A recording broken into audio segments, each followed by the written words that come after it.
Welcome into another edition of Hornet Nation Unfiltered. We're going to take things a little different today. We've been talking to former athletes of Alabama State, current coaches of the program as well. Today we're going to take it outside the program and talk to somebody who covers Alabama State and covers HBCU athletics. And if you don't know this name and you don't know this company, we have to educate you today on who he is and what he does. Tolly Carr from HBCU Gameday. Tolly, thanks for taking time out of your busy schedule. I know you're trying to do much of the same thing we've been trying to do over the last 4 months.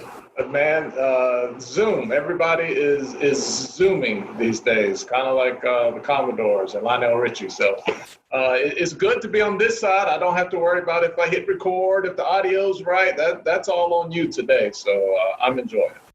Well, you know, the pressure's on me, but the pressure has been on you when it comes to covering Alabama State. You've done sit-downs with Jennifer Williams, our athletic director, before. You've come to multiple media days. You've covered multiple events. What is it, not necessarily Alabama State, but that attracts you to HBCU athletics and starting HBCU Gameday? Well, I'm a graduate of Winston-Salem State University, and I remember just like it was yesterday. I was involved with the campus radio station, and we were doing play-by-play on the radio, and it was always like, how can we get this to look like the ACC, because Winston-Salem State's in the same town as Wake Forest. I grew up in North Carolina, so North Carolina, Duke, NC State. You see these guys on TV all the time, and I remember we tried so hard to. This was back in the day of VHS, where we tried to record the game and match up the audio from the radio and get it on public access. And little did I know at the time the two speeds didn't match up, so everything fell out of sync about a minute in. But it was just always this urge inside of me of how do we put HBCUs on the same platforms of the SEC, the ACC, the Big Ten, Big East back in the day. So it's always been something in me. I started my career professionally in radio and TV, and was mainstream media, so to speak, but eventually just worked my way back. HBCU Gameday was already in its, I'm going to say, infancy. Stephen Gaither might try to fight me, but when I came along, enjoyed the company, we're doing a lot of things online, and I was able to bring a video aspect, and we've just been getting more and more contributors on. And that continues to be our goal, man. And, showing up to Alabama State is always a great thing, because you guys have the facilities that, the group of five, we'll say, schools might have. And, the Aquadome, the new ASU stadium, I mean, those are things that need to be highlighted. People need to see that excellence with facilities and infrastructure and staff. And I'm not just saying that because I'm on with you. I mean, it's true. And so we want to bring the coverage to that level. We want to highlight the athletes to that level. And it does not hurt when the facilities are at that level. Now, I've been to some places, Travis, where smaller scale, still a lot of passion, still a lot of love. But the things that you guys have there going on in the SWAC, man, are second to none. Well, let's take it a little further back than Alabama State, and then we'll come back to the North Carolina days in Winston-Salem, because I'm going to ask you about your running, which I know you've dedicated a lot of that to Winston-Salem. But there was a time where you were in North Carolina, you made the move south. Well, there was this guy that had just taken a position at Tuskegee. You had just moved into Atlanta. Some random email comes across asking, hey, I'm curious about, if I can come cover some Tuskegee football. And that's how the relationship started. And a lot of people don't realize that, in this business, to get coverage and to get people to cover your program, it's about relationships. And that relationship between you and I started through an email back in 2014, maybe? 15, somewhere in there, yeah, about 5-6 years ago. Absolutely. Look, I'll be totally transparent. I did not know a lot. I knew nothing about the SIAC. I knew that Tuskegee and Winston-Salem State used to play in the Pioneer Bowl back in the day. And Winston-Salem State, as I recall, seemingly always won. Maybe we lost a couple. But, that was pretty much my experience with the SIAC. So, I didn't have that connection to the HBCU experience outside of. I was an East Coast HBCU guy. You know, I knew about the MEAC and CIAA because I saw those schools all the time. So I knew I had to get acclimated and, you know, get my stuff together and get up to speed on the SWAC outside of the, you know, obvious stuff with, you know, Southern and Grambling. Everybody knows that. So, I cut my teeth in the SIAC with you at Tuskegee. And, man, you know, Tuskegee doesn't have the size and, you know, maybe all the new shiny stuff that Alabama State does. But, man, you go down there in the bowl, man, and, that is a unique experience that money cannot buy, that you cannot experience anywhere else. So a lot of good times there. Still enjoy going to Tuskegee. And you're right, man. It's all about relationships on both sides. You know, the media has to not just show up when it's convenient. You know, they need to be there, and, you know, SIDs like yourself. And I know that's not your real title, because now SIDs are called like VPs of athletic excellence and communications, and y'all got those fancy titles now that I can't ever remember and get it right. So it's not a slight when I say SID, but, you know, you guys have to enterprise and come up with angles to pitch. And, you know, it helps, man, because I don't know these kids and their backstories, and a lot of things I would never know if you don't tell me and make me aware of. So it's a two-way street, and when it's done right on both sides, it can, you know, really turn out to benefit the kids and the programs. Well, that two-way street, dealing with you on a constant daily basis, has been very rewarding for Alabama State, especially when you take the time out of your schedule to drive to Birmingham to come sit down and do an interview with our athletic directors and cover the game, the Magic City Classic. Albeit, I have to continue to see the highlights of the 3 overtime games. You know, I've tried not to look when you post them, but I will say, you know, and I'll say this before. You know, so that way, when somebody does want to hammer me on the Tuskegee info, since I am at Alabama State now, if you ever want to go to the bowl and sweat, there's a reason Tuskegee plays all the games at 1. And it's not because they don't have lights. It's because 1 o'clock in Tuskegee, it's about 110 degrees down on the turf. Man, I took my girls one time to, I think it was the Lane game. You guys played Lane. Pretty sure it was Lane. We had to leave because I didn't bring the girls umbrellas, and they were like dying. I was shooting from the concourse, and they were you know, sitting right in front of me. I think my wife had to work, so, you know, I've got like a 5-year-old and a 3-year-old sitting out there, man. But the one thing I will always remember about that game. There were some Lane fans who had traveled, and they let my girls sit under their umbrella, and they shared, you know, their grapes with my girls. And, you know, if you bring your kids to an HBCU event anywhere in the world, you will never come on the short end of the stick with finding a babysitter. So, you know, you might be cheering for Tuskegee and you might cheer for Lane, but at the end of the day, man, it's really such a family affair. And that might sound cliche, but it's the real deal, man. That's how it goes down. But the heat was unbearable. Well, let me just say this: y'all had it easy down on the field. The press box wasn't much cooler. So when I come to games here and or anywhere, and somebody complains about the AC being out, it does not bother me. It was probably about 105 in the press box. Oh my God, yeah, you got no benefit of air circulating through there. So I have been to some places through the years, man. The coolest press box, and I'll say cool from the standpoint it was memorable, is it Hovey Stadium at Virginia Union? I think I'm making the connection. I think that's right. It moves. Like, you'll be in it, and the whole press box, well, at least back in the 90s, maybe they've done something since then, but you'd be in there, man, it was like you're on a boat.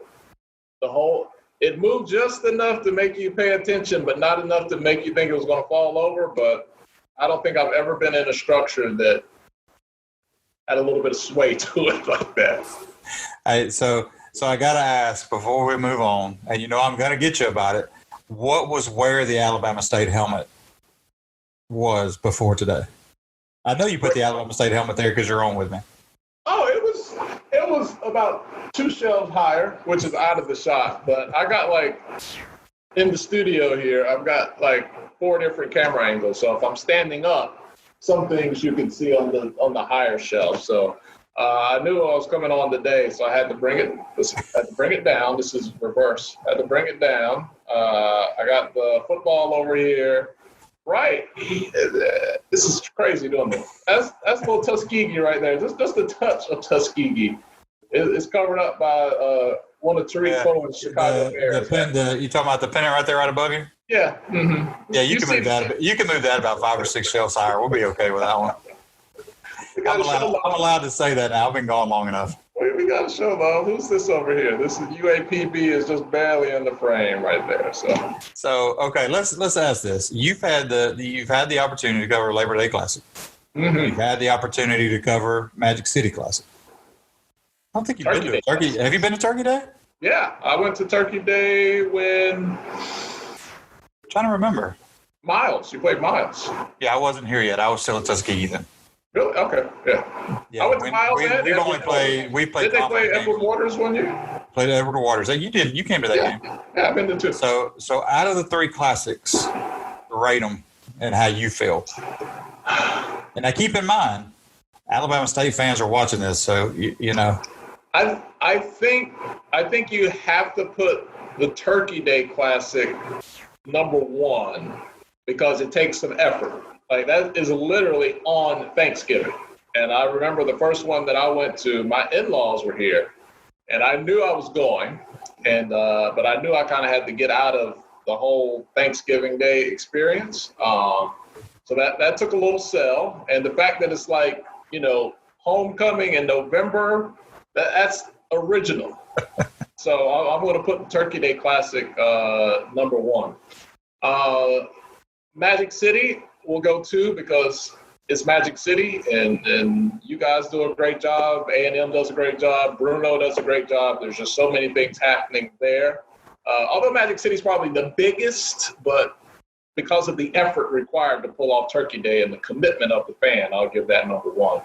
And no slight to Labor Day Classic, but, it's the beginning of the season. It's the first week. It's exciting for everyone. But I'd have to go in that order: Turkey Day, Magic City, Labor Day. And for those that don't know, Tolly, Carr, Travis Jerome here on Hornet Nation Unfiltered. Tolly has, you've taken your time and you've driven the 2.5 hours to come over here for press conferences. Yeah. It's a lot. And the press conferences you've come to have not been the run-of-the-mill press conference. I mean, it's been when we announce the coaches, or it's been to celebrate during the summer. But that just shows the dedication from you and HBCU Gameday. I mean, we truly appreciate it. But just talk about, just the normal everyday during the week, get in the car, drive to Montgomery, or drive anywhere. Well, you have to have original content to separate yourself, because there's so many people online that can just aggregate other people's content and, get a lot of clicks that way, or, kind of shuffle people in, kind of like the carnival barker. But when you come inside of our tent, I want you to know that, we actually have boots on the ground. We're just not reposting and sharing, or in some cases, internet stealing other people's footage. That happens a little bit too. So it's all about having that original content being there, and it brings more authority to your voice when people know that you take the effort. And, we try to have a lot of fun, but ultimately the thing that we keep coming back to, it's, having those journalistic principles. And, you've got to be there and have those conversations. And, it serves us well now, Travis, because we're coming up on a year where who knows what's going to happen with you guys, but we already know there's going to be no CIAA football. There's not going to be any SIAC football. Hampton, as we talk now, just canceled or postponed yesterday. So, we still have programming that the fans want to see. We have TV shows. We still have to populate our content online. So we have years of archive footage. Look, I've been at press conferences and games, and there's stuff we haven't even used, but now we have the ability, and we always have that ability to go back and repurpose that content. So it helps to get there and do that work and actually be in the building where these things are happening. I got to ask, how does it feel being on this side of the interview and not on my side, where you can relax on the couch and put your arm up and just kind of relax a little bit? It's so easy because when this is over, it's done. So when it's over for you, the work is just starting because you got to go back and edit. And, if I was doing it, I'd be like, all right, I got to put in the intros. I got to do the graphics. I got to get the music. I got to get it posted. This part is the easy part. So, when we finish talking, man, I'm going to do something else. And you got some work. You'll be looking at my face on your screen for a few more hours. When you talk about just the aspect of HBCU athletics, and you talk about whenever you take your kids to a game, you don't have to worry about a babysitter. What is it about HBCU athletics that all the trash talking that comes up before the game, but then you get to the game and it's just one big family atmosphere where you forget almost which team you're there cheering for? That's the best part to me is the pregame energy or vibe. And that's with all sports, man. I'll sit here on Saturday if I don't have to go anywhere. You watch these college football pregame shows and it's all this anticipation and the game that, doesn't always, match up to the experience that the hype leading up to it is. And with HBCUs, that the trash talk is coming from a solid place. And if somebody who wasn't inside the circle or the family tried to come in and have something to say, like, it wouldn't float. And it's such a great environment, man, because you go and even when it gets like, it's like when you understand the culture, there's nothing behind it, no matter how thick the smoke is or how salty it gets, especially with the bands. And, I remember when you guys played Miles, man, I love their band director, Willie Snipes, man. Miles would be playing and your fans would just give him, the business. And he was like, what? Come on, give me some more. And I just love that energy, man, because, at the end of the day, it's all love. So it's kind of like, when you play sports, you can go play with your brother or your friend and you guys can foul each other hard. You can leave it all out on the court and, nobody's going to be, fighting or mad about it at the end. So when you go to these games and you're a part of the culture, man, you can just give it all. You can give it all to the smoke. You can give it all to the trash talk. And, when it's all said and done, ultimately, we're still on the same team. Well, I can say this just to dispel the one thing when you're on the field, and I'll take it back to a Tuskegee game. Not sure if you were there or not, but when Tuskegee and Stillman played at Tuskegee, Stillman, at Tuskegee you come out on the same end. So Stillman decided they were going to talk a little bit before the game. Well, a brawl broke out before the game, and I can't remember if you were there. Just so happened to be that's the game that I took my daughter to. And she was in the press box with me, and she goes, "Daddy, I didn't know you fought before a football game." So after the game, I had to kind of explain it. But the love was there at the end of the game. It may not have been the kind of love that is there with the bands, especially with the score the way it was, but the love was still there after the game. The two coaches talked. Players went up and shook hands. Everything was forgiven after 60 minutes. That's one thing that always amazes me because artistic people, creative people like myself we're so thin-skinned. So I'm at these games, man, and when you shoot these games from the sidelines and you hear the things that players say to each other, and then you see them, authentically dap up and hug in the handshake line, I'm like, I couldn't do it, man. Like, some of the things they say to each other, man, that thing would sting me for the rest of my life. I couldn't do it. But they're able to compartmentalize, those moments of aggression and control violence, and then when the game is over, put it to the side.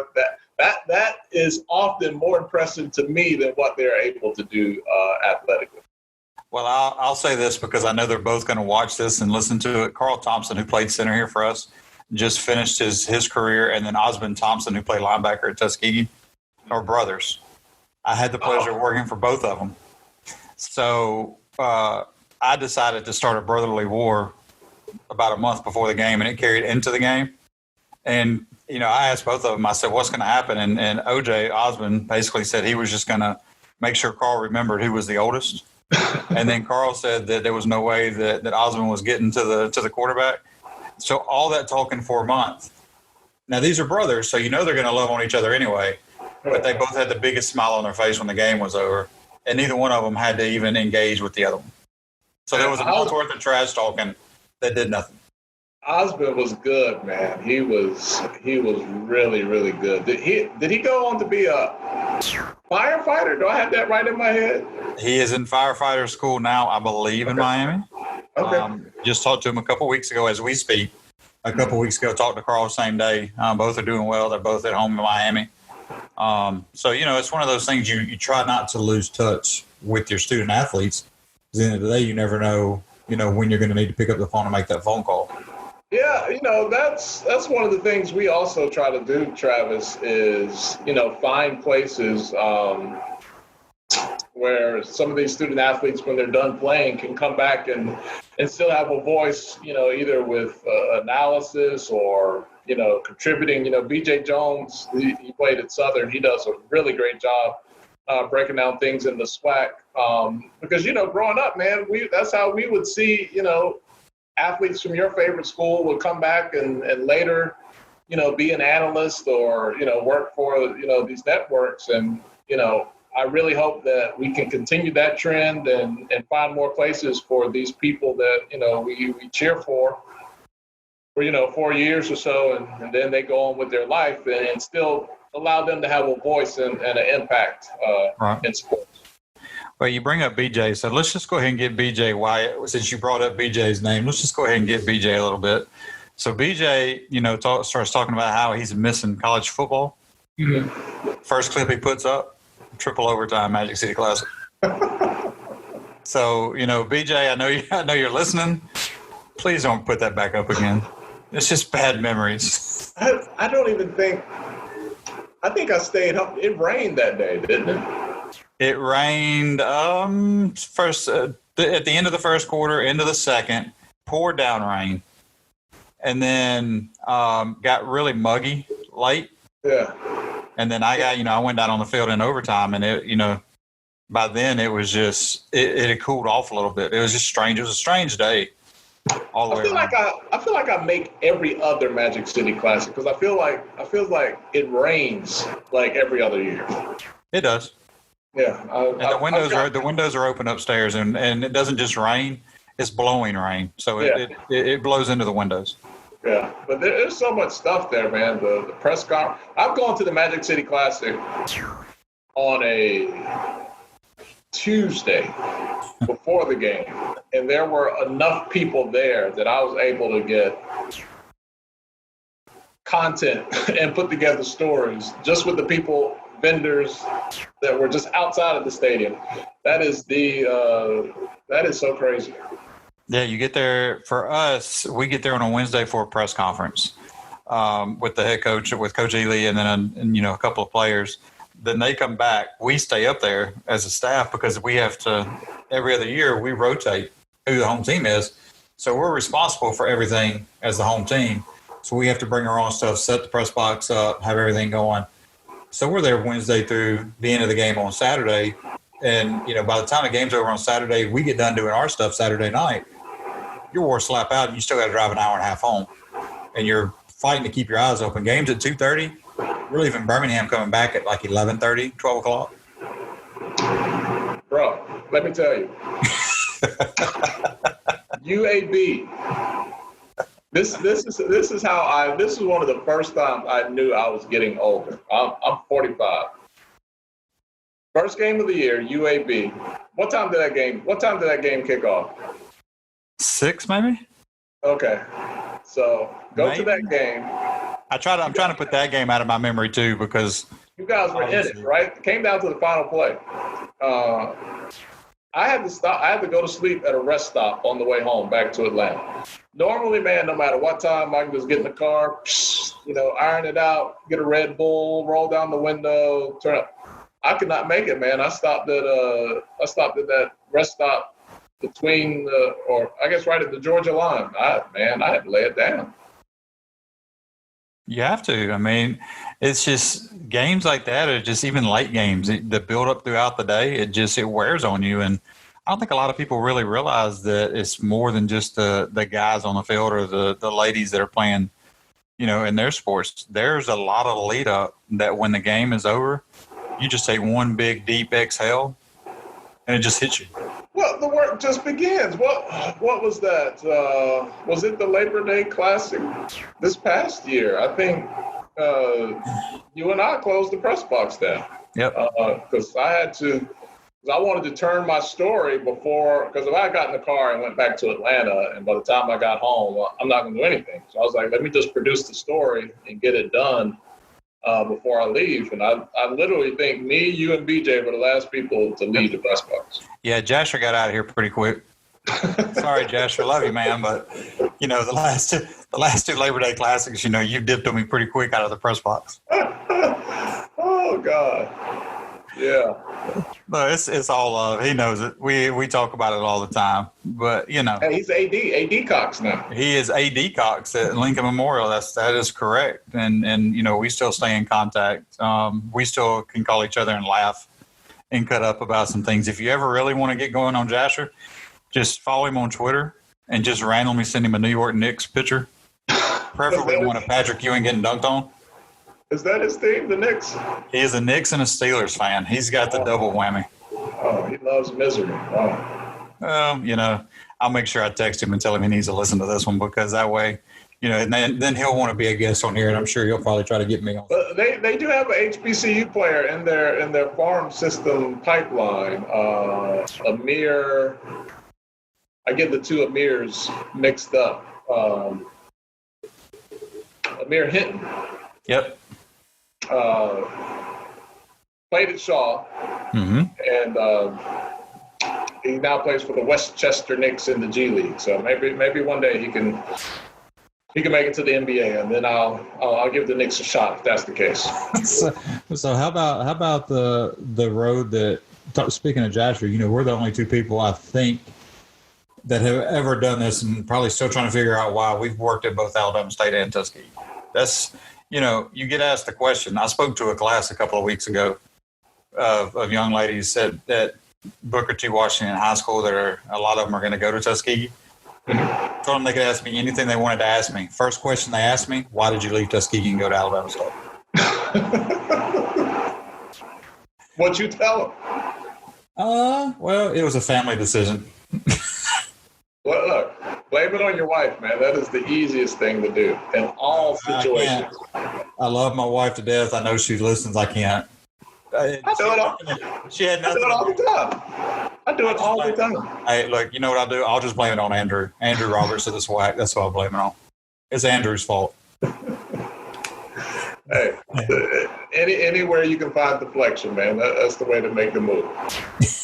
So here's the thing I got for you. Okay, we've been out of work, out of action. Let's just use it that way. No sports for 4 months. Professional sports are getting underway as we speak, as we record this. What's it been like for 4 months on your end? I know what it's been like for 4 months on our end. We went hard for April and May on social media, and then we just said, you know what, it's summer. We got to take a break. And at the end of the day, we did it because we had an inclination we might have to do it again. Ironically, we weren't really worried. We took the approach here that it was just an early start to summer. So every summer, we have to talk about things, produce content without sports. I think track and field usually carries us about middle of June. Yep. So track and field and baseball are kind of like the last few things, hanging on there in June. So we just took it from the approach of we were getting an early start to the summer. Let's continue to keep people up to date on the best we can with the decisions related to the coronavirus. But fortunately, the movement that the SWAC has had, becoming this super conference out of nowhere, taking up all the MEAC, has been great for our business. The last 3 months, 2 of those months have been our best traffic in the history of the company to the website. And this month is on track to beat all the other months. So it's been good for us because the business of HBCUs has been really exciting with the movement with FAMU and other stuff. There's been some other stores, some of them not so great. You know, some people get in trouble, and that always gets a lot of views.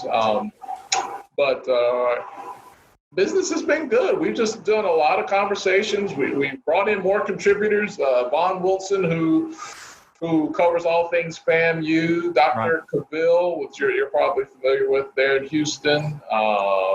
He contributes to us a lot now. So we're doing a lot of talking head kind of stuff, but people seem to be interested in the content. So it's worked well for us. I mean, I wish there was sports. I wish there was no virus, but, that's kind of where we are. So. Well, I think there was something else that got you started in the month of June that we kind of threw you a bone, maybe. Yeah, you guys got. And we kept you pretty busy through June. You guys got a new coach. You finally signed. So I think we could talk about it. We've signed 6, so you can talk about any of the ones you want to talk about. So Trace Young got it started, and that's been another angle, man. We've had a lot of blue chip 3, 4, 5-star kids really start to make a movement towards wanting to play at HBCUs. And that's been great. And I remember a year ago, we talked about it in a hypothetical situation. I couldn't find anybody who would agree that it could be a possibility. Everybody was like, nah, they got to go. They got to go to the big schools first and get in trouble, and then they'll come back. Right. I couldn't find anybody to say, no, one day these kids are going to sign with HBCUs first. And it seemed like a pipe dream, but, McCord Maker is ready to go at Howard. You guys got Trace Young. There's some, Mikey Williams is a young kid who's one of the top players in the country. He says he's all in on HBCUs. He's ready to change the world. Somebody sent me a link last night about another kid who's like top 8 in his class. I think he's a sophomore, and he's mentioned, HBCUs as well. So 2020 has had its fair share of things on the negative side, but there have been a few positive things in 2020 that we thought maybe we wouldn't see that seem to be happening.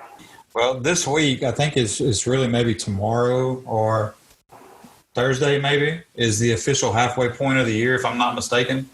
So maybe we can just say we're going to come out of the locker room for the remainder of 2020 and things kind of turn around a little bit, because I'm telling you, for the first 2 or 3 months, 2020, people were, hey, look, I got mine right here.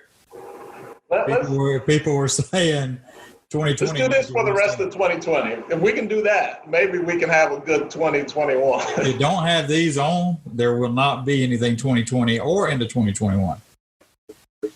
You would think something so simple like becomes a political my rights statement. I'm like, America. So here we go. And this is, I think this may be a moment people are really going to enjoy this moment. So when did you decide that, and you can't use the excuse of, well, I couldn't get my hair cut because the guys weren't open yet. Which look did you like? Russell Wilson? The close to Michael Jackson? Actually, I think you got to Michael.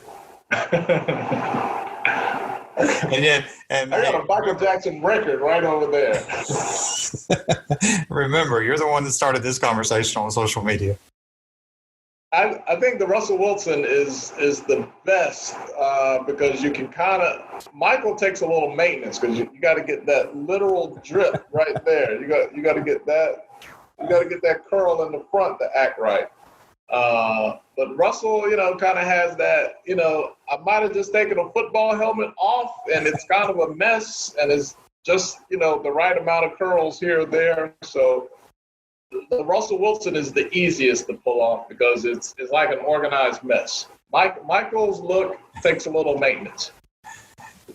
Travis, Jarome, and Tolly, Carr here on Hornet Nation Unfiltered. And for those of you that are wondering what we're talking about, so during the quarantine period, Tolly decides to put on social media his hair, trying to figure out who he looks like, what certain day, what certain week. Tolly, I think you should have started a poll to see what people say. You got to make fun of yourself before somebody else does it. So I had to let people know I wasn't taking myself too seriously, and I wasn't trying too hard. But if I would have tried to pull off an S curl like I was cool, I would have caught a lot of jokes. So I had to put the joke on me before anybody else could do it. Well, when you talk about taking things serious, you do take one thing serious, and that's your alma mater. And you have if I'm not mistaken, is it running for the Rams? Yeah. So I started I wanted to up my running this year. So I'm a runner. I'm not fast. I'm not going to be the guy out there setting records and running marathons. But I get out and run pretty much every day just for exercise. So I wanted to step it up this year and just challenge myself because it just became comfortable. Go out, do 3 miles, 4 miles, and pat yourself on the back. Right. So I figured, for 2020, if I would donate $1 for every mile that I run this year back to my alma mater, it would make my running experience bigger than myself. So it really had a great result so far. I've run. Tell you what, I can tell you here on my app, I've run a lot more this year than I probably right now have run more at this point at the halfway point of the year, like you said, than I did all of last year. So it has been really a really cool thing. I'm trying to see my mileage here for the year. I think I might have to do some math, which I don't feel like doing that. But I know like last month I ran 200 miles, 206 miles. And, before I had run 100 miles in a month, maybe 2 or 3 times. But I've hit 100 every month this year. And, last month I hit 200. So it's really forced me to step my game up because I'm making it bigger than just, myself. And I just happened to get lucky and get you on a day off to get you on the air. You were off. No, I ran today. No. When I asked if you were running, when I asked you if you'd like to get on with us. Oh yeah. You actually took today because I gave you a hard time about taking a day off. I was going to run yesterday, and my son, who is 8 months old, he was just up crying Sunday night, crying. And so I didn't get a lot of sleep. And then Monday morning, I woke up and I was like, okay, I'm going to go run. And I laid on the floor to stretch like I always do. And I fell back asleep on the floor stretching. So I knew that wasn't going to happen. Well, we talk about your running. We talked about the poking fun at yourself. But there's something else in the house that a lot of people don't know about you because of the fact that, it's HBCU Gameday, but you and your wife share a passion. As far as look, you are in the right now. You are in the HBCU Gameday studio, but about 2 feet to the left, which you can't see, and it may look like I'm pointing to the right as you look at this, but it's to my left. We do live shots for her every night. She's a reporter for WSB TV here in Atlanta. And, people, no matter what city you're in, you've been able to see people reporting from home and, standing in front of their bookcases, their kitchen. And that's just kind of the new normal for right now. So fortunately, the studio is located here at our house. I built it. Basically sacrificed the garage and turned it into a studio. So we do her live shots here for television every night, and we do game day stuff. And I kind of have fun with it on social media. Sometimes I'll take a picture of her doing the live shot. You see all these, HBCU pennants and everything that's always out of the shot for TV here. And last night I drew a little rectangle. I was like, this is all you see on TV, but everything else is like a hot mess because there's just, stuff everywhere. So yeah, there's our house every day. There's news gathering going on in the kitchen, in the studio, upstairs, in the living room, between my wife and myself. And I don't know if it'll rub off on our kids or if they care or if they're impressed at all. But yeah, lots of news happens around here. Well, I'll be the first to say I got out of the house at the end of last week, and this week I'm actually back in the office in the stadium, which we're still good because obviously nobody's around. Right. So there's just a couple of us hanging out up here on the 5th floor, which is, good for social distancing if you've only got 2 people. But talk about your favorite moment of covering an Alabama State event. If you can go back and think of just one moment. And please don't bring up the triple overtime Magic City Classic. I wasn't there. I was at home there. I was at home for that game. I'll tell you what it wasn't. It wasn't that rain delay with Alcorn. It was not that. That's the night. It wasn't the Labor Day Classic. It was Alcorn. That was the night we closed down the press box. That was the night we closed down the press box because we had a 4-hour lightning delay. 5-hour lightning delay.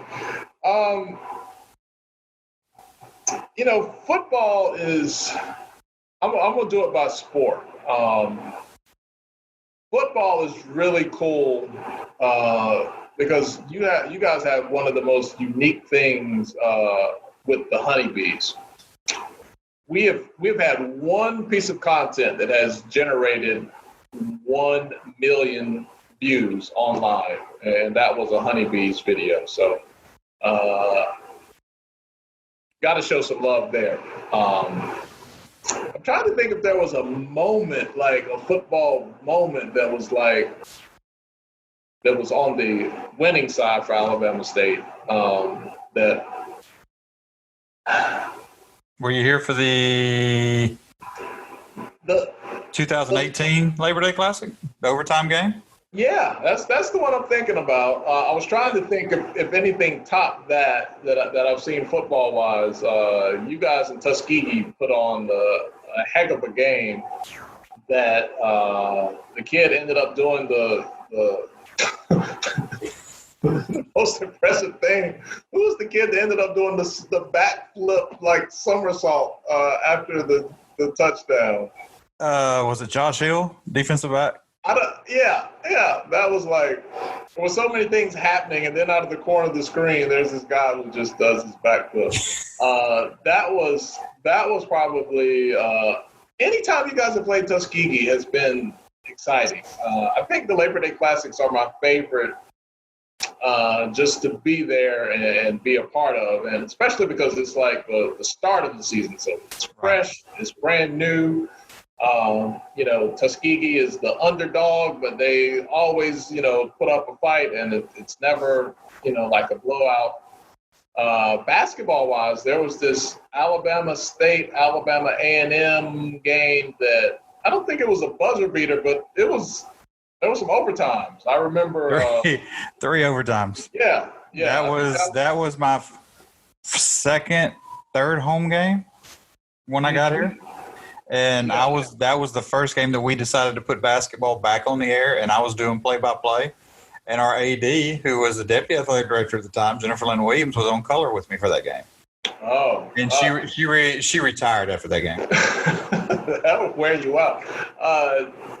Was it G? Did G hit like a big shot? Am I remembering that? It was Torloff Thomas from the left corner. Yeah. The ball, I don't know how it got to him. I can't remember how it got to him, but it was to force the third overtime.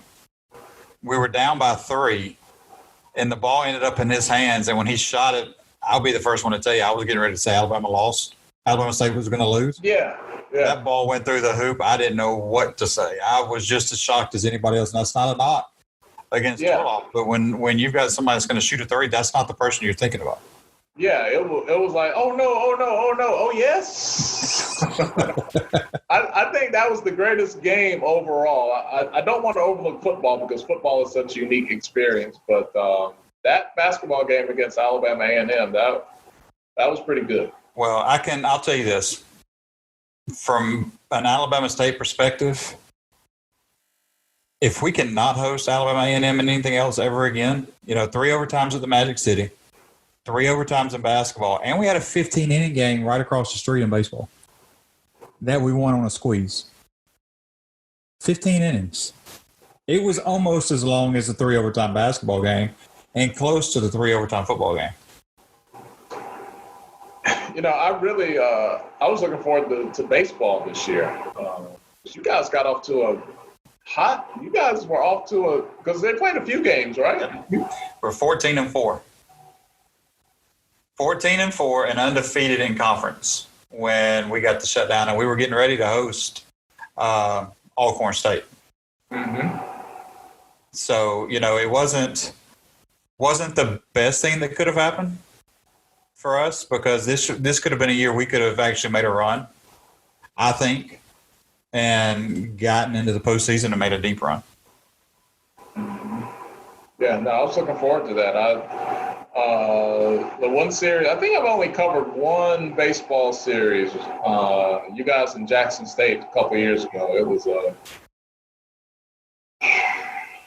it's 3. You guys played 3 games, right? Friday. We played 3 here and then 3 there, so we played 6 every year. But it was poised to be another Alabama State, Jackson State in the East. Yeah. But all things can change now with the addition of Bethune and FAM. Oh, that's going to make baseball just got tough. Yeah, that's going to make it even better. I think softball too. Softball. Everything across the board. Track and field just got to a point now where we've got the top athletes, I would say, HBCU wise in those sports. Yeah, I think for football, in the MEAC, like FAMU didn't always travel a lot, like because they were so superior. I don't know if that's the reason, but it was like, they didn't have to prove anything by going to Delaware State, Morgan State. Like, they didn't have anything to prove. But now when they started the SWAC, man, they, at least for the first couple of years for sure, whatever it takes to get the travel expenses right, the Marching 100 is going to be in all those stadiums, man. That's going to. Well, I think the one I guess plus for them is we're only 3 hours away. Yeah. So their travel has been cut down tremendously by having a school. Yeah, right. Because they're West Florida. They're the west side of Florida, like almost. They're just off the Panhandle, is what I would say. But you take 231 south and then hit I-10 and you're in Tallahassee. So. Yeah, so that's going to be exciting, man. Is that going to mean?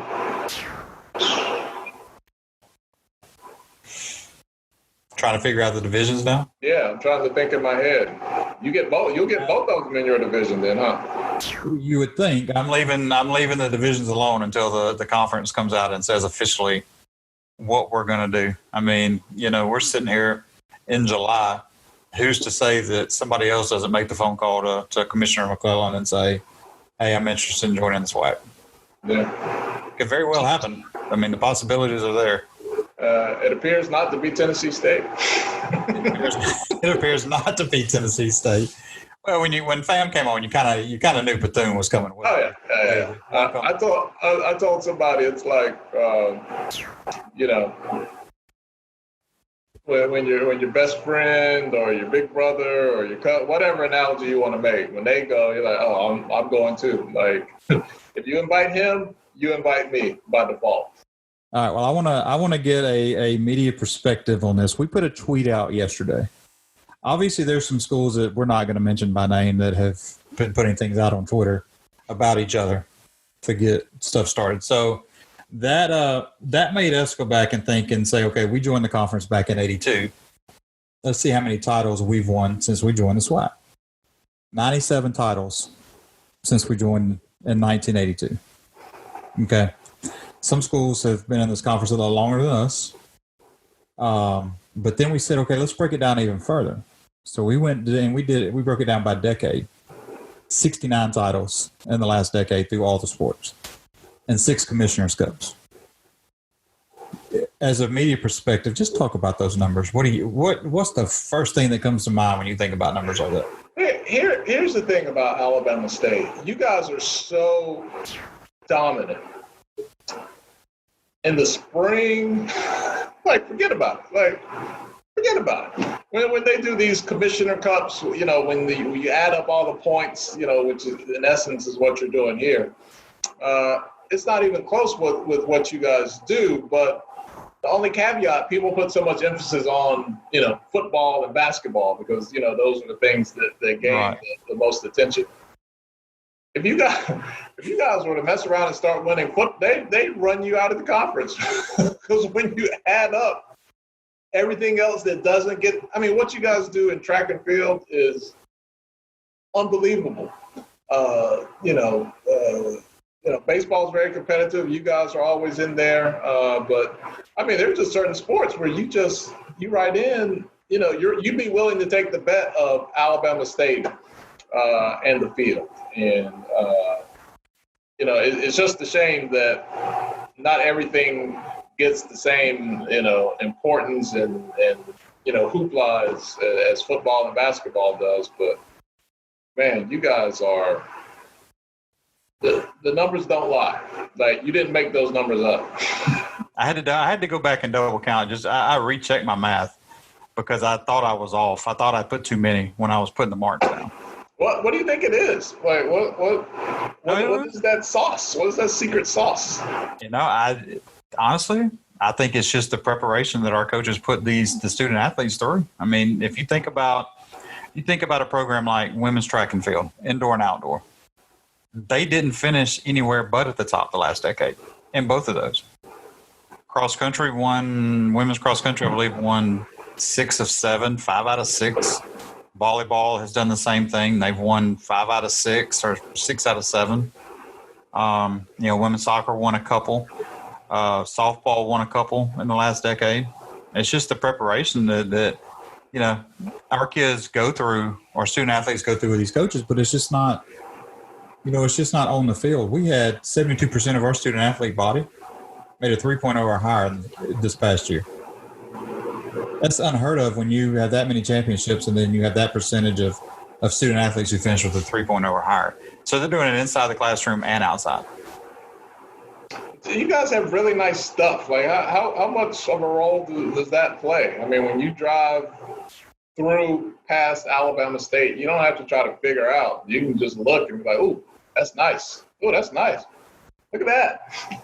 It helps. It helps recruit students and it helps recruit the student athletes. When you can tell somebody, hey, I've been through Montgomery. Where are y'all at? Where's Alabama State located? And you're just a mile from the 85-65 interchange. The football stadium you see right there on the interstate, that's us. That's, and then you get on these rankings and you see where your facilities rank. And they're in the top 2 or 3, not in just the HBCU realm, but in FCS. When you get your football stadium mentioned as in a vote with the top teams in the country, it helps. And I think that's what attracts them. A lot of people don't realize that a nice football stadium will help attract a lot of people in a lot of different sports. Yeah. Look, there are some facilities, and I'm not saying this as a slight, but it's just the reality, especially basketball. Like, it helps so much when you have a facility where the community knows they can come and have a seat. And there's a place for them.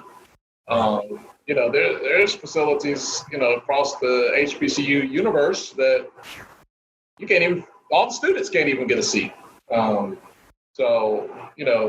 Everything is so inclusive that you guys have. The football stadium, there's room for home team, visiting team, fans, community, everybody.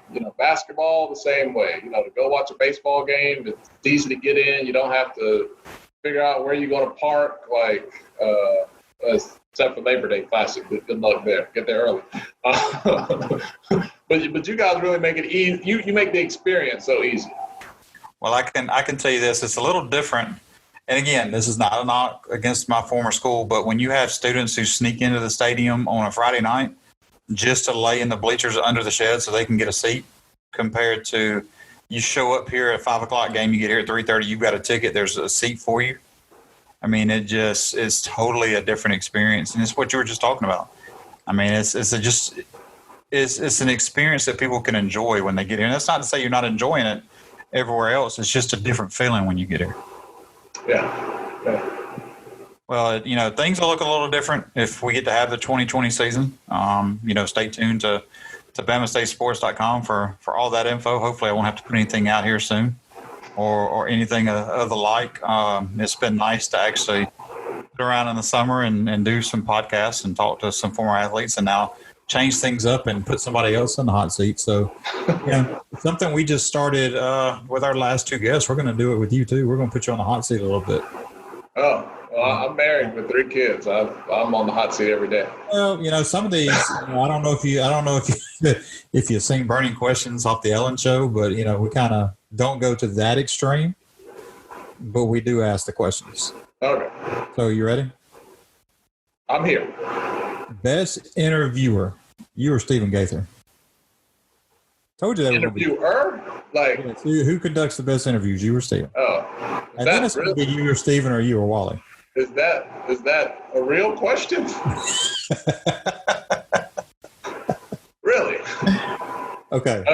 He's a better tweeter. That helps. Who has the best? Who has the best game day console headset? That's easy. The best game day console headsets. He wears it every time you put it. I know he's going to eat me up when he sees this. I'm not even worried about it. The best game day console. Oh, you mean for us? You mean HBCU game day? Yeah, HBCU game day. Think about Steve's headset. There's only one person that wears the Star Trek 600s. That's how hard is that to be serious when you're looking at him? I think he's retired them. The last couple of things I've seen him done, he didn't have them on. It wouldn't be so bad if it wasn't that blue light that looks like a vape, like he's vaping while he's doing it. I should have went and got one of the headsets out of the closet just to put on today, just to have it. Best interview you have conducted over the last 4 months of being in quarantine. Over the last 4 months, I really think it's your commissioner, Dr. McClellan, only because he's so transparent and doesn't talk in circles and do a bunch of coach speak and not about politically correct, but he answers questions directly and he's not afraid of any question that you might answer. So I think with the information that he was able to give and the importance of the information that he had, that'd probably be my favorite. All right. So you brought this up in your intro when you had your interview with Mo Williams about, this will probably be the only time that I can, I can't remember the exact verbiage. I'll have to go back and look. But if you played Mo one-on-one, what was the score? If I play Mo one-on-one? Yeah, what would the score be? What are we going to? 15. 15? Probably 15-3. Okay. He'd probably give me a courtesy of 3. Look, I was slow when I was young, Travis, so it has not gotten any better. All right, well, let's ask this, and this is because our assistant coaches now. How do you think the Mo Williams Trey Johnson matchup will go? I can't go against Mo, man. Can't go against Trey either, though. I plead the fifth on this. 15-12? I say they're still playing. If they started yesterday, they're still playing today. Look, I'm not gonna go against the main man. I'll say Mo 15-12. Would you rather be interviewed or do the interview? I would rather do the interview and then somebody else have to edit the interview. Kind of like what I do with this.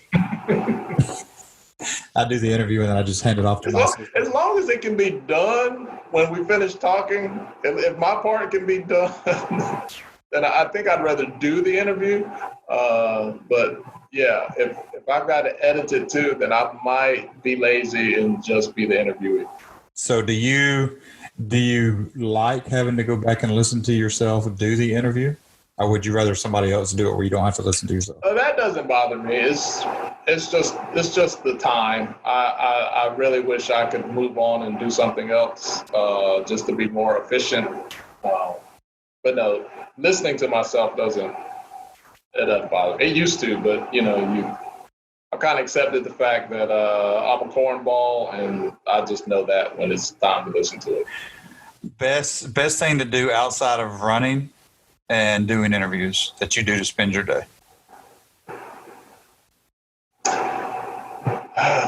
I don't do much else, man. You know, my biggest kick, my biggest thrill is if my wife sends me to the grocery store, I get out of the house and see some of the rest of the world. So I am really all about a trip to the QT and the Publix, man. That really does it for me.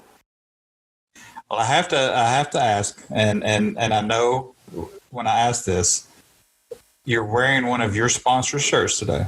Yes, cross color, 10% off. I had to let you get the chance to plug it because I see you wearing it. Yeah, look, they provide the clothes. I wear them. You can get 10% off of any Cross Colors gear if you go to HBCUGameday.com. We have a special discount code at the top of the homepage. You can see it a lot on our social media channels. It's all over the place. So just go check out that code, 10% off. They got this really sweet Tupac line that I love. I was going to wear it today, but this one was just closer in reach. But man, that Tupac is my all-time favorite, and that Tupac line is really sweet. So check it out. And they got an HBCU line as well. It's just HBCU in general, not school specific. So there's a lot of real cool things. So I used to wear this back in the day. It's funny. I went and looked at I found one of my yearbooks, and from Winston-Salem State, like freshman year, and the girl beside me in the yearbook had on a cross-color shirt. So they've been around the block, and they're getting restarted again. So it's pretty cool to be a part of the culture's history.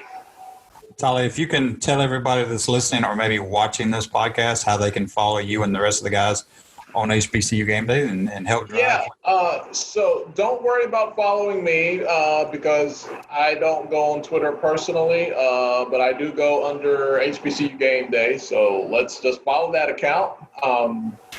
HBCU Game Day is the keyword, whether it's Instagram, whether it's Twitter, Facebook. We used to do Snapchat, but I don't think we do that anymore. We have not started TikToking. I still can't wrap my head around. Am I supposed to dance? Is that what it is? Do I go up there and I dance, or can I say something? What do I do? I don't know. So TikTok's not the spot yet.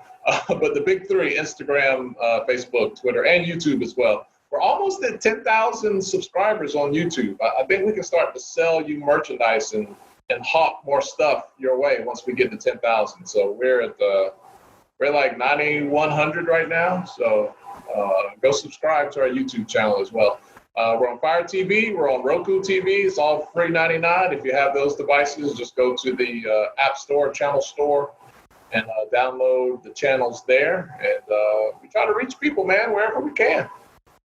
And there you heard it, folks. That's how you follow HBCU Game Day and Tolly, Carr, and the rest of the gang. You can find out whatever you want to know on HBCU Athletics. Tolly, we thank you for your time today. And before we let you go, just so people know where to find us, we are starting. You can follow Hornet Nation Unfiltered on Twitter starting this week. If you're watching this or listening to this, it'll actually start the week before. So make sure you follow. We'll have our guest lineup on there. We'll also have all the episodes on there as well. Follow Bama State Sports on Twitter, Facebook, Instagram. That's all you got to search to find it. And that's all the information you need for Alabama State Sports. And visit BamaStateSports.com for all of your official Alabama State Athletics news. That's one more account that you got to keep up with now, man. No, that's why I have somebody else up here with me. I can look into it. But, Tyler, we appreciate you taking time out of your day. We know you've got a lot on your plate, as you won't admit, but you keep the pulse of HBCU athletics going, especially from the schools aspect. We can pick up the phone, call you, email you, text you, whatever we need to do to get our info out. Hey, come pick up some of these kids. Don't pick up the phone. I got 3 in there that are. I am now their principal, their teacher, their chef, their PE. I got a lot going on. Just line them up on the basketball court or football field and just have a game, and there you go. There's your athletics for 2020. I make them run sprints till they go to sleep. That might be a better move. That'll work. But Tolly, again, we appreciate you taking time out of your day to join us here today. Hey, thanks for having me, Travis. A lot of fun. Anytime. Tolly, Carr, folks. When we come back next week, we'll have another special guest here on Hornet Nation Unfiltered. Until next time.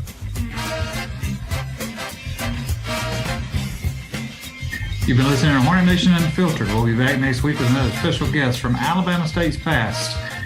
Until next time.